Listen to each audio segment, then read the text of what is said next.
चेतावनी, वार्निंग, भड़ुए, गद्दार, गांडू, हरामखोर और लवड़ू इस वीडियो को ना देखें, क्योंकि अगर आगे देखते हो और अगर गांडू और गद्दार हो तो आज कान और गांड दोनों से खून निकलने की ज्यादा आशा है। जो इंटेलेक्चुअल्स हैं, जो हाई सोसाइटी के लोग हैं, वो ना देखें। आज तो मिट्टी की कसम है, जो बात करूंगा कड़वी करूंगा, देखना नहीं देखना आपकी मर्जी है। गद्दारों और देशभक्तों के बीच में एक बहुत बड़ी लड़ाई है। तो देशभक्त तो ये थे, अब गद्दार कौन है? मेरे हिसाब से जो मुझे लगता है, हर वो आदमी, चाहे वो आम आदमी हो, चाहे सिंपल साधारण एक जनरल पब्लिक हो, चाहे एक ऑफिसर हो, चाहे वो किसी मीडिया हाउस का बैठा हुआ बॉस हो, चाहे वो किसी बहुत बड़ी ऑर्गेनाइजेशन का सीईओ हो, चाहे वो नेता हो, चाहे मंत्री हो, हर वो आदमी जो इस देश के सिपाही का सम्मान नहीं करता है, उसकी शहादत का सम्मान नहीं करता है, और यहां बैठ के हमारी रोटी खा के अपने नाजायज बाप पाकिस्तान की तरफ से बोलता है, हर वो मादर चोद, हर वो बहन चोद गद्दार है इस देश का, और मेरे लिए वो देशद्रोही है। बड़े बड़े जो इंटेलेक्चुअल्स बैठते हैं चैनल पे, और वो भी आदमी, गद्दार कौन है बे? जो यहाँ की फैसिलिटी चाहिए, एजुकेशन यहाँ की चाहिए, हमारा टैक्स पर एक भारत के आम जो नॉर्मल बंदा है, जो मेहनत करता है, मिडिल क्लास का आदमी, उसके टैक्स पर तुमको पढ़ाई चाहिए, और तुम उसके बाद चैनल्स पर बैठ के बहरान बानी जैसे मादर चौदों को, टेररिस्ट एक नहीं जितने आएंगे बहन चौथ गांड में घुसड़ देंगे, उतनों को मारेंगे मादर चौदों को। समझ में आए बे? उनको जो बैठ के बताते मासूम लोग थे, बहन चौदों पता क्या है तुमको कश्मीर के बारे में बे? अंदर की कंडीशन पता है तुमको? जो गुमराह करते हैं इस देश के बच्चों को, उनको स्कूल कॉलेजेस नहीं जाने देते और अपने लौंडों को विदेश में पढ़ाते हैं। मेरे लिए हर वो मादरचोद, हर वो आदमी गद्दार है जो यहां बैठकर यहाँ की रोटी खाकर, चाहे कहीं पर भी बैठे, किसी भी लेवल का हो, चाहे अंग्रेजी में बोले चाहे हिंदी में बोले, जो भी पाकिस्तान की इस हरकत का और मेरे उन भाइयों को सोते हुए मारा जिन मादरचोदों ने, उनकी तारीफ करने वाला वो हर आदमी गद्दार मादरचोद, इस देश का राष्ट्रद्रोही है, गद्दार है, बहनचोद। मैं हमेशा कहता हूं, और मैं ऑपरेशंस जो थे मैं उसके बारे में बात नहीं करना चाहता था। कोई भी ऑनगोइंग ऑपरेशंस है, ठीक है, वॉर है, if it's a war zone then there is no problem. तुम हमारे मारोगे, हम तुम्हारे मारेंगे, इक्वालिटी है, युद्ध है, लेकिन यहां पहली बार था कि युद्ध के नियम तोड़े गए, इसलिए बात करना पड़ेगी आज। यार सोते में तुमने हमला किया और सामने से मारो ना बे, तुम्हारी भी इज्जत है, तुम भी सिपाही थे, बहुत पहले इसकी इज्जत कर ली।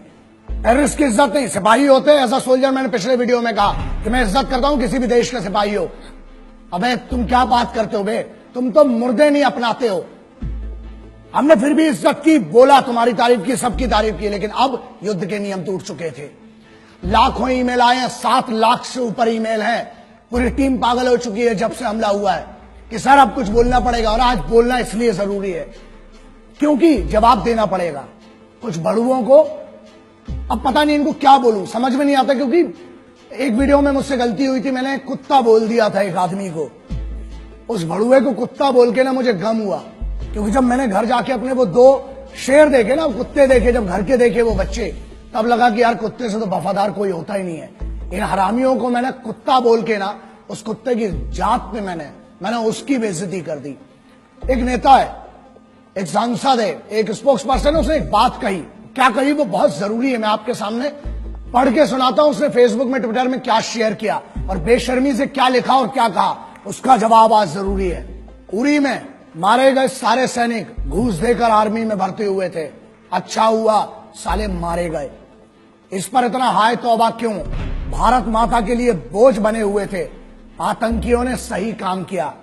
इस आदमी ने एक दूसरे इंटरव्यू में, एक और आइटम है, एक और है, उसने क्या कहा? उसने ये कहा कि भारत की तरफ से जो सिपाही मरे उरी में, वो शहादत नहीं है। शहीद कौन हुए? जो पाकिस्तान की तरफ से आए।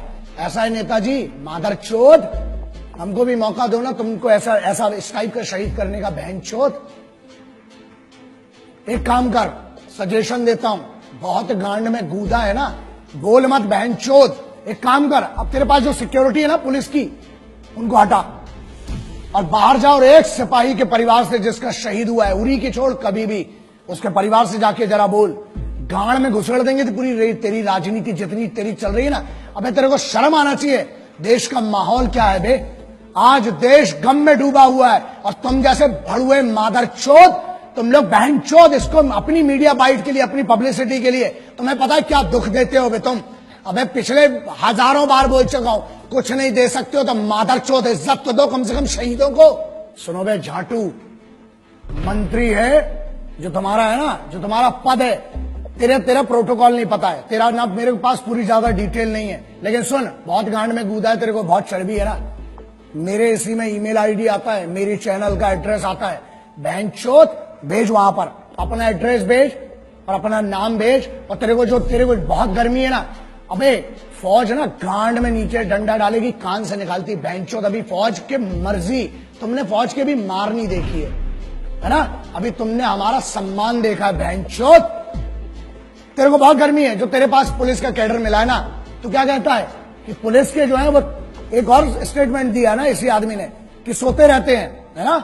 एक और मादरचोद है दूसरा, वो पुराना वाला भड़ुआ साला जिसको अपन ने पहले भी बात किया था हरामी के बारे में। क्या कहता है कि पुलिस और फौज में वही लोग जाते हैं जो अनपढ़ होते हैं या जिनके घर में कोई 1 रुपए का पढ़ा नहीं होता है, और जो लोग सिर्फ और सिर्फ 10वीं 12वीं बड़ी मुश्किल से पास कर पाते हैं, वो लोग जाते हैं। सुन, अब तेरे को बताता हूं, अबे चूतिए मादरचोद, तेरे को पता भी है फौजी होता कौन है? भारत का राष्ट्रपति, भारत का राष्ट्रपति भवन, हर राज्य का मुख्यमंत्री भवन, हर राज्य का सांसद, पार्षद, विधायक, हर राज्य का डेमोक्रेटिक जितना भी बड़ा आदमी हो, हर राज्य का संविधान, मतलब सुप्रीम कोर्ट हो चाहे हाई कोर्ट हो, उसकी सुरक्षा में हर चौक पे खड़ा हुआ एक पुलिस का सिपाही, हर बड़े एस्टेब्लिशमेंट के सामने संतरी बन के खड़ा हुआ एक सिपाही। अबे तेरी औकात नहीं बहनचोद कि तू उनके बराबर का बन सके। वो इस देश को चलाते हैं। तू अगर इन मंचों पे जाके इतनी बड़ी बड़ी बात कर पा रहा है ना, भोसड़ी के इसलिए कर पा रहा है क्योंकि वहां सिपाही हर चौगड्डे पर तेरे लिए खड़े और तेरे जैसे मादरचोदों को इतनी परमिशन दे रखी है। यही प्रॉब्लम है। जिस दिन छूट मिलेगी और जिस दिन सही मौका आया, याद रखना गांड में इतना बड़ा सुल्ला जाएगा। बहनचोद, अभी तूने बहुत मोहब्बत देखी और बहुत हुआ सम्मान तुम्हारा मादरचोदों। एक और सेंटेंस बोला इसने बहनचोद ने कि पैसा देके, घूस देके जाते हैं। अबे चूते तेरे पास दिमाग है लौड़े। बात एक्सट्रीम इनसेंसिबिलिटी की, शुद्ध भाषा में चूतियापा बोलते हैं ना जिसको, वो ये इन जैसे बहुत बड़े बड़े होशियारों जो बड़े बड़े यूनिवर्सिटीज में पढ़ रहे हैं, उनका कहना यह है कि फौज में पैसा देके जाते हैं और सोते हैं और राशन खराब करते हैं, राशन खाते हैं फ्री का, है ना। चलो इसका बड़ा सिंपल सा आप समझो, जितनी आपकी समझदारी है ना, अगर पैसा देके जाना है तो फौज में क्यों जाएगा आदमी? मरने के लिए। फौज में क्यों जाता है? फौज में कंफर्टेबल लाइफ नहीं है, तुम्हारे जैसी नहीं है। और बोलते हैं, हाँ एक और बात बोली कि आलसी है जो फौज में जाते हैं, वो लोग आलसी हैं इसलिए सो रहे हैं। बेटा तू बहनचोद, तू अपनी बात कर रहा है, तेरे से तो दाढ़ी बनाता नहीं है रोज बहनचोद, तू क्या आलस की बात करता है बे? एक जगह पे 15 साल से डले हुए तुम जैसे भड़ुए इस देश का राशन खा रहे हो, हमारा टैक्स खा रहे हो, हमारी हर चीज खा रहे हो, उसके बाद बोलते हो बड़ा नेता और यूनियन वाले। बड़ी बात है, तुम जैसे बड़े पदों पे भी जा सकते हैं, लेकिन हमारे लिए पद मैटर नहीं करता बे। इज्जत कमाना अलग बात है, ताकत कमाना अलग बात है। तुम जैसे भड़ुओं की कभी इस देश में इज्जत नहीं होगी। क्यों? क्योंकि इस देश में अगर मंदिर हो, चाहे मस्जिद हो, चाहे गुरुद्वारा हो, चाहे चर्च हो, उसको सुरक्षा कौन देता है? वो है सिपाही। बाहर से जो पाकिस्तान की तरफ से आ रहे हैं वो दुश्मन है, उनसे लड़ना बहुत सरल है। तुम लोग साले जो अंदर गदर मचा के रखी है ना, उसके लिए एकाध में एक दिन बहुत गलत होगा। मैं बहुत कोशिश कर रहा हूं, प्रयास कर रहा हूं कि बचा रहूं, गुस्से में ना आऊं, लेकिन अब लगता है कि अब कुछ ना कुछ, और जिस दिन होगा उस दिन पब्लिकली और बहुत गंदा होगा तुम्हारे साथ। क्यों फौज में जाता है? अबे वो बच्चा जिसको एक गरीब घर से आके पुलिस में या फौज में जाना पड़ता है ना, 3 बजे रात को उठता है वो बच्चा। जब बेंचो तुम लोग पार्टी कर रहे होते हो ना वहां पर अपने कॉलेज में, यूनिवर्सिटीज में और अपने बड़े बड़े भवनों के अंदर, बड़ी बड़ी मेस में जब तुम पार्टी करते हो बेंचो दो, अबे तुमको पता भी है सिपाही होता क्या है? क्योंकि सुनो प्रॉब्लम यह है, हमारे देश में ना एक नेता का लौंडा आज तक सिपाही बना, ना आज तक ये भोसड़ी के जो यूनियन में बैठे हैं कोई अमीर का लौंडा आज तक सिपाही नहीं बना। कहां गए वो मादरचोद बड़े बड़े अमीर? अबे भोसड़ी के खेल के लिए समय देने वालों को, मैच जीतने वालों को क्या मिलता है? इनाम मिलता है ना। और वहां जो जान अपनी बॉर्डर पे लगाते हैं, -60 50 में वहां लड़ रहा है आदमी, घूस देके गया। चल माना बहनचोद तेरी बात, चल घूस दे के गया बहनचोद, तू दे देना मादर चोद, है गांव में दम तेरी, तू जा घूस दे के बहनचोद उधर पे, एक दिन की नौकरी कर मादर चोद। अबे आर्मी की और कमांडोज की छोड़, स्पेशल फोर्सेज की बहनचोद, एक दिन मैं देता हूं चैलेंज, अबे तेरी पूरी जिंदगी की पेमेंट दूंगा इन बड़वे मादर चोद गद्दारों की। जा एक दिन ट्रैफिक पुलिस का काम करके देख मादर चोद, धूप में वहां खड़े होकर देख, पानी में खड़ा होकर देख, मुंबई पुलिस हो चाहे दिल्ली पुलिस हो चाहे हरियाणा हो चाहे उत्तर प्रदेश हो, एक पुलिस के सिपाही का काम करके देख, फौज की तो बहुत दूर की बात है, तेरी गांड में इतनी दम रही है बहनचोद। और सुन, ये बात क्लियर सुन ले, आज तुम जैसे मादर चौधों को अगर मार के जेल जाना पड़ा, 14 साल मंजूर है बहनचोद। जिस दिन मेरे सामने पड़े ना मादर चौध, मारूंगा, लेकिन एक बात पक्की है, पब्लिकली मारूंगा, अकेले कभी नहीं मारूंगा, क्योंकि तुम जैसे आगे और पैदा ना हो बहनचोद। अबे मुझे तो शर्म आती है, माफ करना, जिसने तेरे को पैदा किया ना मां, मुझे माफ कर दे, तेरे को भी नहीं पता था कि ऐसी मादर चौध औलाद पैदा करोगी मां आप। शर्म आती होगी उस मां को भी अपने कोख पे जन्म पे कि ऐसा गद्दार पैदा कर दिया बहन चौथ को। सुन मादर चौथ, जिस दिन मेरे सामने आया मारूंगा, घसीट घसीट के मारूंगा बहन चौथ। और दूसरी चीज, 14 साल होती ना जमानत तो मिलेगी, आऊंगा तेरे जैसे और मादर चौधों को ढूंढूंगा, फिर मारूंगा बहन चौथ। जाऊंगा, 14 साल मंजूर है बहन चौथ, क्रांतिकारियों का चेला हूं, जेल भी गया कोई फर्क नहीं पड़ता है, लेकिन तुम जैसे गद्दारों को चुप करके रहूंगा, फिर मारूंगा, फिर जेल जाऊंगा, बाहर आऊंगा, जब जब आऊंगा मारूंगा मादर चौधों। दूसरी बात मुन्ना, हमें रोज सुबह से लेकर रात तक धमकी के कॉल आते हैं, और रही बात हमारी, मादर चौधों इतनी तैयारी के साथ चलते हैं, इतना जखीरा तो खुद लेके चलते हैं बे, इतना असला बारूद, मादर चौधों 1 किलोमीटर तक धुआं धुआं करूंगा जिस दिन मैं मारने पे आया बहन चौथ। और ये दम बुलेट प्रूफ गाड़ी की नहीं है, बीपी की जिसमें बैठ के घूम रहा हूं, गाड़ी के बाहर आने के बाद भी जगह बोल तू बहन चौथ, नाम बता उस जगह का, अकेला आऊंगा मादर चौथ, ईमेल कर, फोन नंबर ले मेरा, लिख चैनल पे अपना एड्रेस, आऊंगा मारूंगा बहन चौथ घुस के तेरे को। लेकिन सुन, तुम जैसे जितने मादर चौधों सिपाहियों के बारे में, उनकी शहादत के बारे में बोलना बंद करो मादर चौधों, वरना मेरे जैसे बहुत पागल है, एक को काटोगे 1000 खड़े होंगे, हर बार पैदा हुए आगे भी होंगे, मार डालूंगा बहन चौथ तुम जैसे एक एक को। हिंदुस्तानियों का स्वाभिमान बहुत बड़ा होता है, अभिमान बहुत होता है अपने में। कैसी बच्चों जैसी बातें कर रहे हो तुम लोग, हाँ समझ में नहीं आएगा, बताता हूं।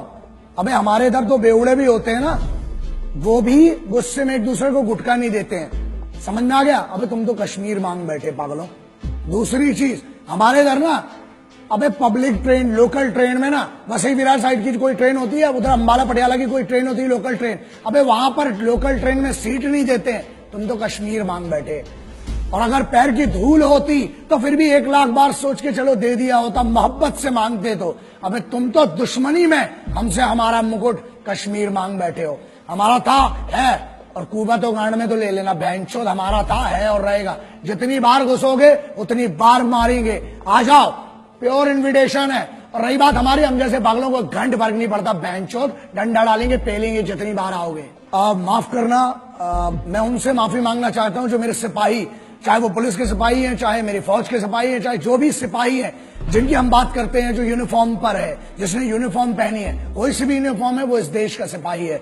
अगर इन गद्दारों को मैं जवाब नहीं दे पाया हूं ढंग से, या इनके सम्मान में कोई कमी रह गई है, तो मैं आपको वादा करता हूं, एक कमांडो वचन, एक सिपाही वचन है, जहां मिलूंगा, जब मिलूंगा, आपकी तरफ से अलग से इनकी गांड में डंडा करूंगा, अलग से मारूंगा बहन चौधों को।